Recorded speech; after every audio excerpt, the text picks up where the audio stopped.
আগামীতে কে থাকবে না থাকবে আমাদের জীবনের কোনো নিশ্চয়তা নাই, যে কারো সময় যে কোনো সময় কিছু হইতে পারে। আমিও ভাগ্যবান যে আল্লাহ তাআলা তৌফিক দিছে আবারও ঈদের নামাজ আদায় করার। বাবা হিসাবে অনেক গর্বের বিষয়। তাসকিন ভাই, এই যে বন্ধুদের সাথে কিংবা এলাকাবাসীর সাথে এই দিনটা শেয়ার করা কতটা স্পেশাল? না, এটা আসলে স্পেশাল, কারণ প্রত্যেক বছর ঈদ অনেক স্পেশাল একটা দিন। আর দেখা যায় যে সবাই সবার মতো ব্যস্ত থাকে।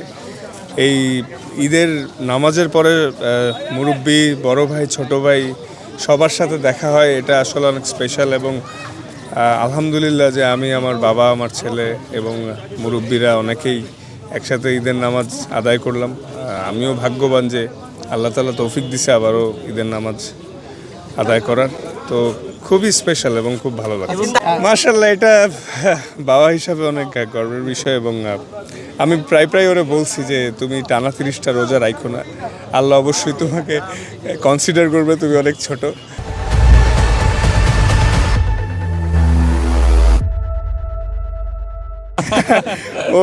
ও হচ্ছে মানে ঘুমাইতে চাইতো না আসলে, যাতে ওরে যদি কেউ না ডেকে দেয় এজন্য। তো পরে আমি ওরে যখন বাসায় থাকতাম, মানে আমাদের পাকিস্তান সিরিজ ছিল, বিসিএল ছিল, তো যেদিন আমি থাকতাম আমি ওরা প্রমিস করতাম যে ঠিক আছে আমি ডাইকে দিব, তুমি ঘুমাও। তখনও ঘুমাইতো, এছাড়া ঘুমাইতে চাইতো না।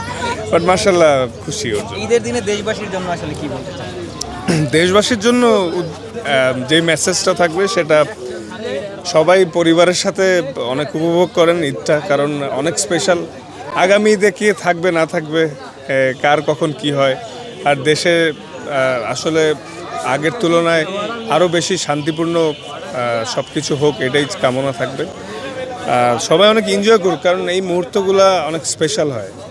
কারণ আমাদের জীবনের কোনো নিশ্চয়তা নেই, যে কারো সময় যে কোনো সময় কিছু হইতে পারে। তো আল্লাহ সবাইকে ভালো রাখুক, সুস্থ রাখুক, এটাই।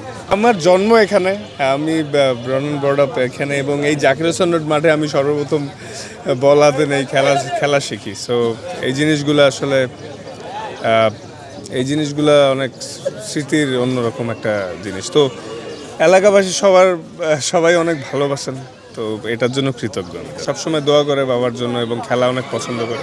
চেষ্টা করবো ওর ইচ্ছা ফুলফিল করার জন্য, শুধুও না, সবাই চায় ভালো করি। Thank you.